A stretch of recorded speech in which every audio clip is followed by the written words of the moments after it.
हाथ के सारी उंगलियों पर अंगूठे को बांधकर मुक्का बनाकर सिखों का आंदोलन है। इसमें हरियाणा के लोगों का क्या लेना देना। यहाँ पर गांव-गांव से लोगों ने कहीं लस्सी के टैंक भेजने शुरू किए। केवल किसान को नहीं मारा बल्कि मजदूर को भी मारा, छोटे व्यापारी को भी मारा। देखो ये किसान नहीं है, ये तो खालिस्तानी है, ये तो आतंकवादी है।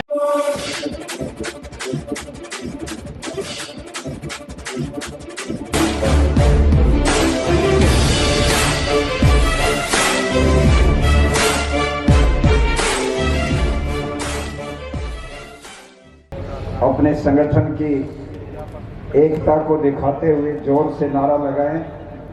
और नारा लगाने का एक तरीका है हाथ के सारी उंगलियों पर अंगूठे को बांधकर मुक्का बनाकर। ये मुक्का पता है क्यों बनाया जाता है?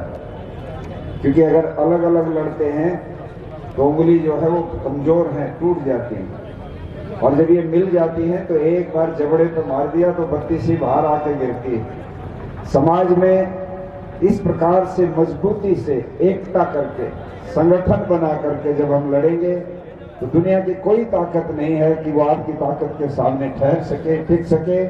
आप लोगों की जीत भी होगी और जिन बातों को लेकर के आप इतना लंबा संघर्ष कर रहे हैं उसमें सफलता भी मिलेगी। तो मेरे साथ मिलकर के जोर से लगाइए, किसान एकता। थोड़ा जोर लगा के कहो भाई। चारों तरफ अदालत भी है और जिला प्रशासन भी है और जो नेता होंगे वो भी आसपास कहीं ना कहीं बैठे होंगे, आवाज सुन रहे होंगे। वो तो पता लगना चाहिए कि किसानों की आवाज में कितने दम है। बिजली की कड़क की तरह से आवाज जानते। किसान एकता, किसान एकता, किसान एकता। मंच पर विराजमान आज की इस किसान महापंचायत के अध्यक्ष आदरणीय श्री करमवीर जी फर्टिया, हमारे बहुत ही ऊर्जावान युवा किसान नेता जो भारतीय किसान यूनियन की युवा शाखा के हमारे अध्यक्ष हैं, बहुत जुझारू हैं और बहुत प्रभावशाली तरीके से पिछले लंबे समय से किसानों के आंदोलन में दिन और रात एक करके जुटे हुए हैं। आदरणीय भाई रवि आजाद जी, हमारे बहुत ही सुलझे हुए मनीषी जिनको हम टेलीविजन पर भी सुनते हैं और जब मंत्री के साथ नेताओं की बात होती है वहां भी उनकी उपस्थिति देखते हैं। एक बहुत समझदार किसान के घर में जन्म लेकर आज की टेक्नोलॉजी को भी जिन्होंने बहुत अच्छी प्रकार से पढ़ा है, बड़े रिसर्चर हैं, जेपी आंदोलन के अनुभवी नौजवान हैं भाई अभिमन्यु कोहाड़ जी, सारे देश और दुनिया में अपने सोशल मीडिया के माध्यम से आप लोगों की आवाज को और समाज की सब समस्याओं को उठाकर पहुंचाने वाले हमारे मिशन आर्यावर्त यूट्यूब चैनल के डायरेक्टर आचार्य दीक्षेंद्र जी, हमारे सभी खापों के सम्मानित अध्यक्ष, प्रधान या उनके प्रतिनिधिगण, हमारी बहुत ही ओजस्वी गायक बहन कल्याणी आर्या जी और दूसरे हमारे साथी गायक, मेरे सामने बैठे हुए सभी संघर्षशील किसानों, नौजवान भाइयों, पूजा और सत्कार की योग्य माताओं तथा बहनों, आज हम और आप यहाँ पर एक जो आंदोलन पिछले बहुत लंबे समय से चल रहा था, उस आंदोलन में एक बार नए सिरे से अपने आप को टटोलने के लिए कि कहीं ये मौसम बदलने के साथ हमारे विचारों में, हमारे प्रोग्रामों में कमजोरी तो नहीं आ जाए, उसका एक आकलन करने के लिए हम यहाँ पर एकत्रित हुए हैं। अब तक जो हुआ आप लोगों के सामने हुआ है और मैं ये मानता हूं कि इस समय सरकार जहां एक तरफ पूरी तरह से दबाव में है, वहां पर हम लोगों के धैर्य की भी वो परीक्षा लेना चाहती है। वहां पर बैठे लोग ये जान रहे हैं, ये सोचते हैं कि किसान इतने लंबे समय से संघर्ष करते करते अब हो सकता है क्योंकि खेत में फसल पकने लग रही है, इन इलाकों में तो सरसों पक गई, कुछ दिनों में उसकी लावनी भी आएगी, फिर गेहूं की भी कटाई होगी और फसलें भी कटेंगी। तो सरकार में बैठे लोग ये देख रहे हैं कि और थोड़ा खींचो, किसान हो सकता है कि काम के दबाव में आंदोलन से पीछे हट जाए या ढीले पड़ जाए। किंतु मैं ये मानता हूं कि अब आप लोग इस प्रकार से इस पूरे आंदोलन को लड़ते लड़ते इतनी समझ आपके अंदर आ गई है कि अपने कामों को भी कर लेंगे, किंतु आंदोलन में कहीं भी थोड़ा सा भी अंतर हम नहीं आने देंगे। ये बात हम को और आपको पूरी तरह से समझनी होगी। साथियों, आपने देखा पिछले दिनों में इस देश की सरकार ने किसान आंदोलन को तोड़ने के लिए बहुत सारे नारे लगाए। सबसे पहले उन्होंने सवाल उठाया कि ये सिखों का आंदोलन है, इसमें हरियाणा के लोगों का क्या लेना देना है। हरियाणा का यह आंदोलन नहीं है, हरियाणा के लोग इस आंदोलन में शामिल नहीं हैं। और उसके आधार पर उन्होंने एसवाईएल का एक मुद्दा उठाकर हमारे प्रदेश को इस आंदोलन से अलग करने की बात फेंकी। एक टेस्ट लिया, किंतु आप लोग उस टेस्ट में खरे उतरे और आपने जवाब दे दिया। जहां भी वो एसवाईएल का नाटक किया गया था जिला हेडक्वार्टर पर, वहीं पर हमारे आंदोलनकारी किसानों ने, नौजवानों ने जाकर उन जो नाटक करने वाले लोग थे, जो आंदोलन को तोड़ने का एक तरीका जो उन्होंने अपनाया था, उसको फेल करके और सारी दुनिया के सामने दिखा दिया कि किसान इतना पागल नहीं है। वो भी जानता है कि कब एसवाईएल का आंदोलन किया जाता है और कब सामूहिक रूप से अपने हितों का आंदोलन किया जाता है। आपने उनका जो सांप्रदायिक जो एक कोना था कि इसके आधार पर बांट दो आंदोलन को, उसको आपने पूरी तरह से फेल कर दिया। और उसके बाद जात पात पर बांटने की कोशिश की।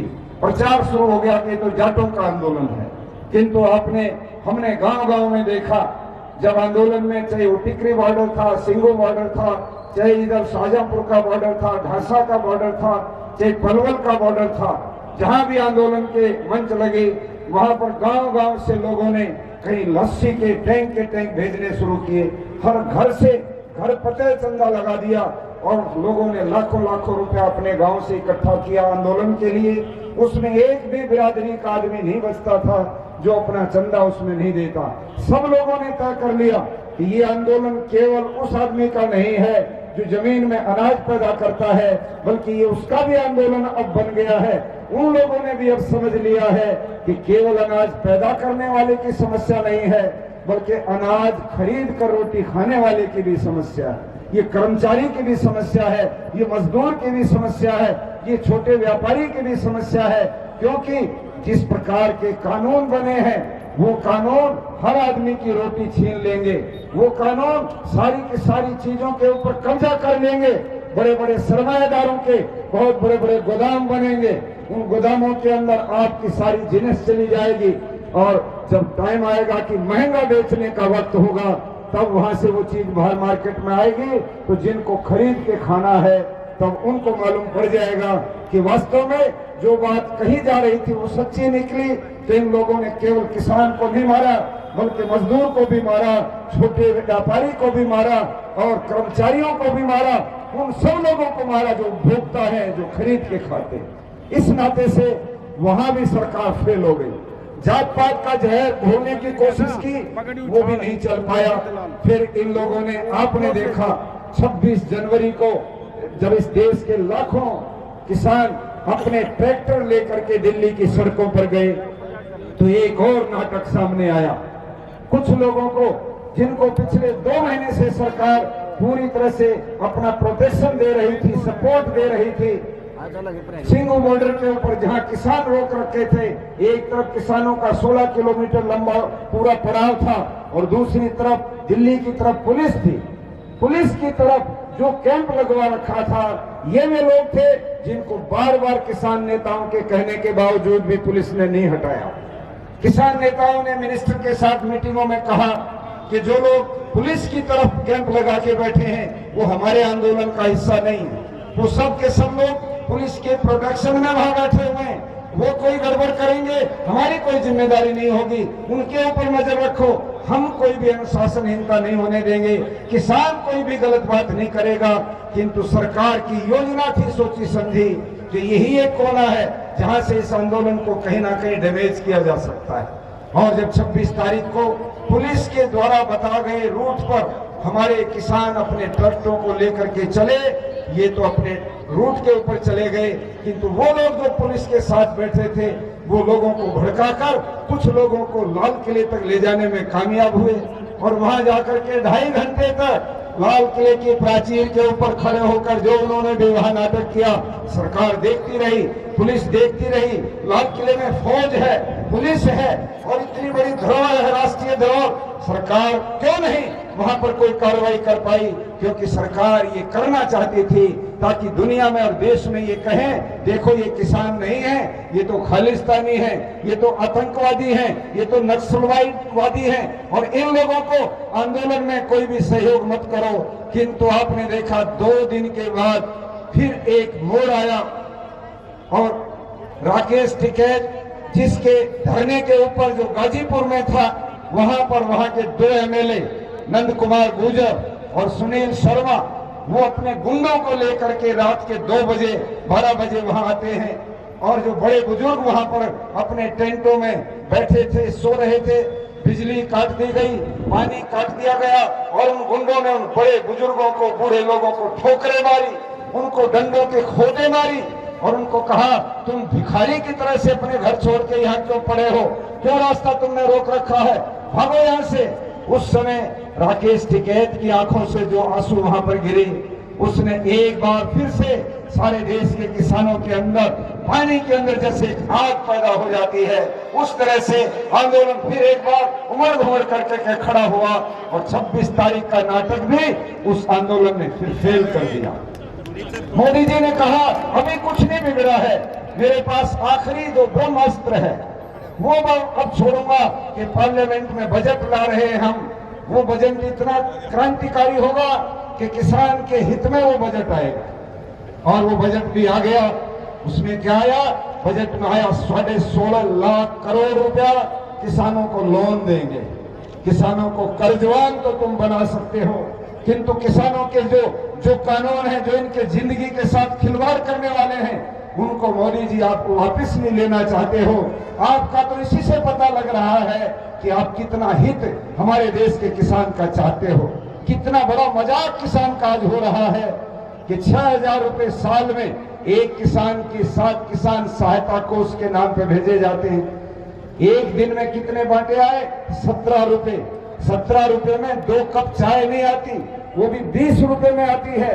एक किसान को एक दिन में 2 कप चाय पिलाकर तुम उसकी भावनाओं को और उसकी जमीन को एक तरह से छीन लेना चाहते हो। इससे बड़ा मजाक किसान का कोई हो नहीं सकता है। ये बातें किसान समझ रहे हैं और इसलिए वो भी इनका सारा शस्त्र फेल हो गया। आज हमारे सामने इस आंदोलन को लंबा ले जाने के लिए एक बड़ी परीक्षा की घड़ी है। गांव-गांव के अंदर अब योजना बननी चाहिए। हम लोग खापे, जो हमारी प्राचीन इतिहास की बनी हुई खापे, जिनसे पूरा समाज बंधा रहता है, जिनके कायदे हैं, जिनके नियम हैं, उनसे समाज आगे चलता है।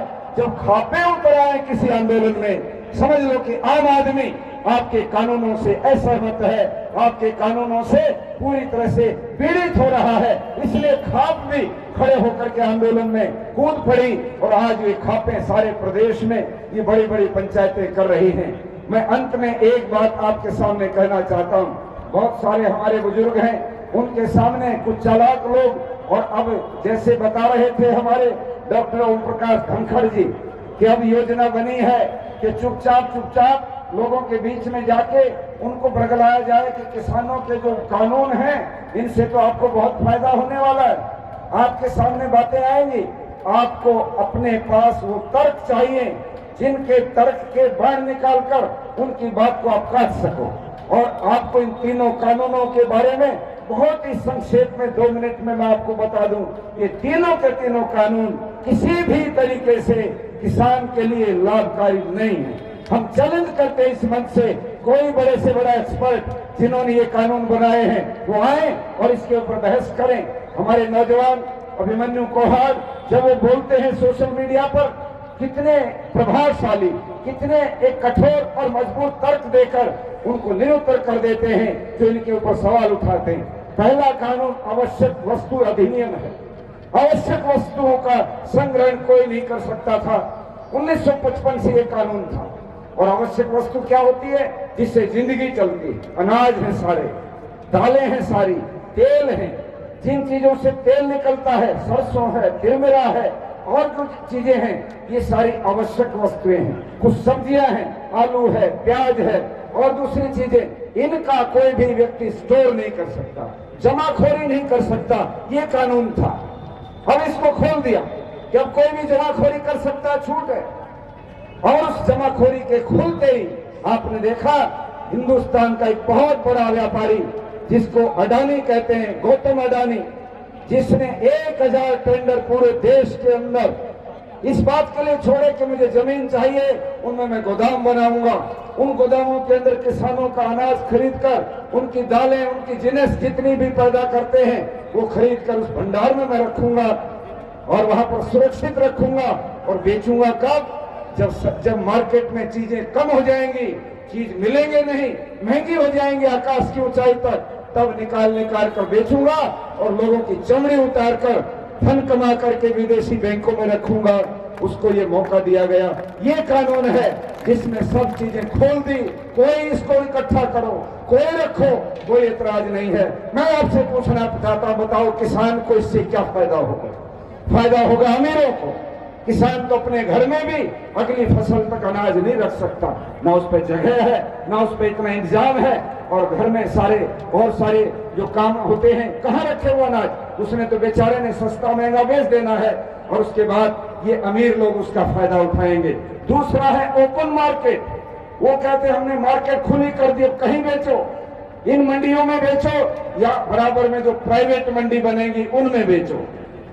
अब आप इसको अच्छी तरह समझ लीजिएगा। आपके सामने जब ये सवाल करें तो पूछना कि ये जो मंडियां हैं इनमें आपके ऊपर आढ़त लगती है 2.5%, इनमें आपके ऊपर 4% टैक्स लगता है, 6.5% रुपया किसान का लिया जाता है, और वो खर्च कहाँ करता है? मार्केट कमेटियां आपके लिए सड़कें बनाती हैं और चीजें बनाती हैं, कहीं ना कहीं वो हमारे ही काम आता है वो पैसा। किंतु जो प्राइवेट मंडी बनेगी, जो बड़े बड़े अमीर लोग बनाएंगे, उन पे कोई टैक्स नहीं, उन पे कोई आढ़त नहीं, उन पर आप जाओगे वो आपको 2 रुपए फालतू भी देंगे भाव, और आप उनकी चालाकी में आ गए और उनको देना शुरू कर दिया तो ये मंडियां हो जाएंगी बंद। और 2 साल के बाद वो जो प्राइवेट मंडी वाले हैं फिर वो आपके अनाज को उछाल करके पूछेंगे, ये तो आपका अनाज पिचका हुआ है, ये तो गीला है, इसमें तो बीज लग रहा है, ये तो बीज आया हुआ है, इसको हम नहीं खरीद सकते, ले जाओ वापस, नहीं तो इतना भाव देंगे। 2 साल के अंदर जब मंडी ये बंद हो जाएंगी तो सारा किसान उनका मोहताज हो जाएगा प्राइवेट मंडियों का, और हमारा सब का सब जो जिनस है वो उनके कब्जे में चला जाएगा। मैं पूछता हूं, बताओ इसमें किसान का कौन सा फायदा आपने कर दिया? और तीसरा है कॉन्ट्रैक्ट फार्मिंग। आप सब जानते हैं गांव में लोग साझे बाधे पर भी खेती करते हैं, ठेके पर भी करते हैं, पट्टे पर भी लेते हैं जमीन, गांव में आपस में कर लेते हैं। उसमें कोई ये नहीं होता कि 10 साल या 15 साल का ठेका होगा, वो 1 साल का 2 साल का होता है।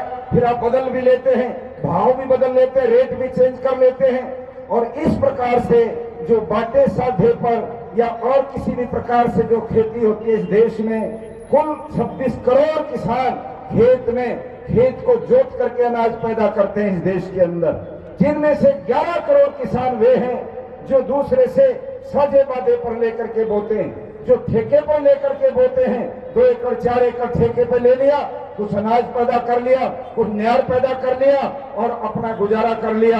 ये 11 करोड़ किसान, अगर कंपनियों को आपने कॉन्ट्रैक्ट पर जमीन दे दी जो कम से कम 10 साल से ऊपर का टाइम होगा, तो आप समझो ये 11 करोड़ किसान भूखे मरेंगे, बेरोजगार हो जाएंगे और ये अपने घर बैठ जाएंगे। किंतु ये लोग दबाव बना रहे हैं, कंपनियों को ठेके पर दे दो, मालामाल हो जाओगे। इसलिए मैं कहना चाहता हूं, हम इन सारी चीजों को समझकर जीवन और मौत की लड़ाई लड़ने के लिए तैयार रहें, ढीले नहीं पड़ना, किसी भी प्रकार से पीछे नहीं हटना। लड़ाई बहुत आगे जा चुकी है, पूरी तरह से भीत और खोद के बीच में अब सरकार है।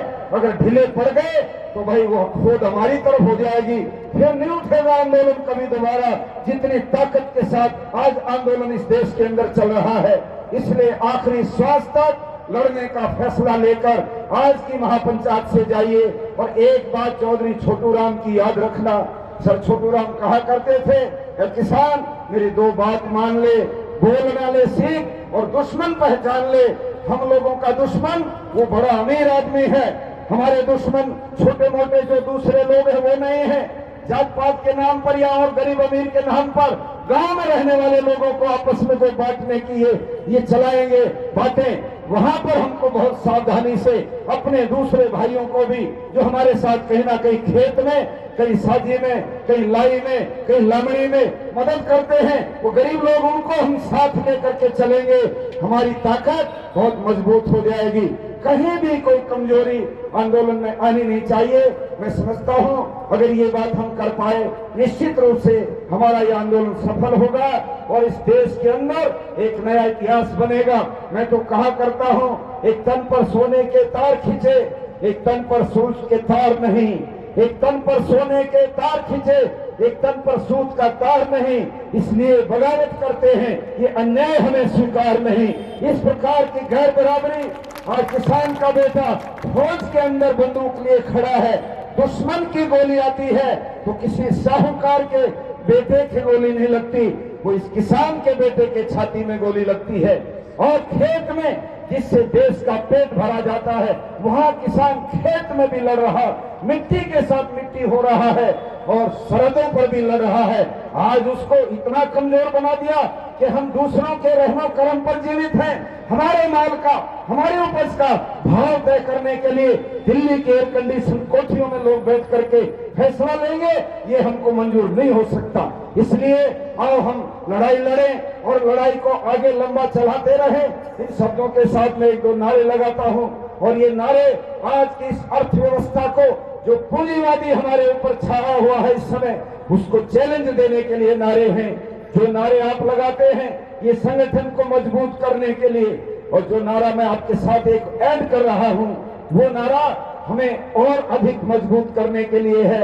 नारा मैं बोलूंगा, कमाने वाला आप कहेंगे खाएगा, लूटने वाला जाएगा और नया जमाना आएगा। ये नारा आपको बोलना है ताकि जो भी लुटेरा है इस देश के अंदर, जो किसान की उपज के ऊपर अपनी महल खड़ी करता है, ये नेता लोग जितने भी हैं, जिस आपके यहाँ के नेता का नाम लेते हैं, आपको पता होना चाहिए कि उन्होंने अपने बेटे के नाम से जमीन अलॉट कराई है। वो भी बहुत बड़ा गोदाम बनाने जा रहे हैं। उस गोदाम में सारे आधे हरियाणा का जितना अनाज पैदा होता है वो उतना अनाज उसमें रखने की क्षमता होगी, उतने अनाज उसमें रखने की जगह होगी और वो सैकड़ों करोड़ रुपए का गोदाम बनेगा। ऐसे मिनिस्टर जो अपना घर भरने के लिए और आंदोलन का विरोध करें, आप लोगों को मजबूती के साथ ऐसे लोगों को पहचानना है और आंदोलन को आगे बढ़ाना है। मेरे साथ जोर से नारा लगाइए, कमाने वाला। भाई बात ढीली है, ऐसे नहीं मिलेगा।